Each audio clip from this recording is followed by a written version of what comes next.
Am I the a-hole for refusing to babysit my stepchildren? Hey, I'm new here, and this is my first post, so please bear with me. I really need an outside perspective on something that's been causing a bit of tension in my relationship.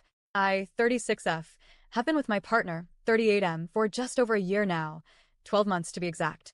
We aren't married, but we do live together. He has 2 children from a previous relationship, ages 4 and 12, and I have 2 children of my own who are 16 and 14. My kids live with us full-time, and luckily all 4 children get along really well. There's no drama between them, and honestly, that part of our blended family situation has been better than I expected. We follow a fairly consistent custody schedule, where we have all 4 children on alternate weekends, meaning one weekend with all the kids around, and the next weekend just the 2 of us, child-free. It's been a nice rhythm, structured, balanced, and manageable. From the very beginning, I made it clear to my partner that I wasn't comfortable looking after his 4-year-old on my own during the day. It wasn't anything personal against the child. I've just done the little kid parenting phase already with my own kids and in past relationships, and it's exhausting. I'm past that stage in life. I don't have the patience, the energy, or frankly the desire to be chasing around a toddler all day anymore. I've raised mine, and now I'm trying to carve out some peace for myself. The 12-year-old is a different story. Like my teens, he's independent, can fix his own lunch, entertain himself, and doesn't need constant supervision. So, I'm fine if it's just him. I'm not heartless, just tired of being on the clock for everyone else's kids. Until recently, this wasn't an issue. My partner either worked nights or had days off scheduled during the weekends we had the children. When he worked nights, the kids, especially the 4-year-old, would already be asleep, so I agreed to be responsible for them during those specific hours. That was a compromise on my part, and it felt manageable. But recently, he got a new job. A great opportunity for him, but it's changed the dynamic completely.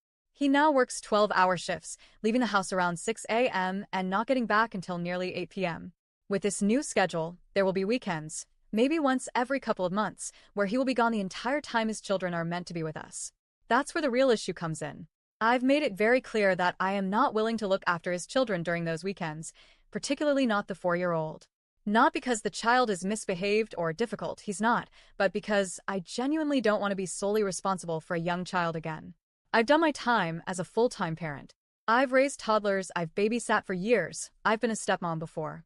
I'm simply done with that part of parenting. And if I were forced to do it again, I know I would start to resent the situation. I might even begin to dread their visits. That's not fair to anyone, especially not the kids. Some people might call that selfish, but I see it as self-preservation. I've come out of an emotionally abusive relationship where I was constantly told what I could and couldn't do. For years, my identity revolved around being mom and housewife. I lost myself completely. So now, in this new chapter of my life, I protect my boundaries fiercely. I work full-time Monday to Friday in a high-stress job, and I'm also studying at university, juggling research projects and assignments. When my kids go to their dads and the house is quiet, that's my only chance to breathe. To be me, not someone's caretaker, not someone's mother, just me. That time is sacred, and I'm not willing to give it up. It's not like I don't pull my weight in other areas. In fact, I've gone out of my way to make the weekends we do have the kids as fun and memorable as possible. I plan activities, day trips, mini staycations, and outings, things to keep the kids entertained and make them feel valued. I also agreed to adjust pickup and drop-off arrangements. Originally, my partner didn't drive, and I said I wouldn't be part of transporting the kids. But I compromised again. I now drive over an hour to meet their mom at a halfway point, a change I'm grateful to her for agreeing to. So, I have already compromised on so much. I've made adjustments to accommodate this blended family dynamic because I genuinely want it to work. But I also made it clear from the start that I would not take on solo parenting duties for a young child, and I'm not willing to change that boundary now. I've told my partner that his children should always be his top priority, just like mine are mine. I'm not asking him to choose between us, but he just need to figure out his childcare arrangements when he's scheduled to work on a custody weekend. He said he doesn't want to lose me over this, and I hope that's true because I love him and this relationship is important to me. But I also refuse to compromise any further. If he's working Friday but off Saturday and Sunday, I've told him I'll happily go pick up the kids myself so that we can still have a fun weekend with them. That part isn't a problem. But I cannot and will not spend my entire weekend alone caring for a 4-year-old while working full-time, studying, and trying to hold on to some small semblance of peace. So, am I the a-hole for drawing the line here?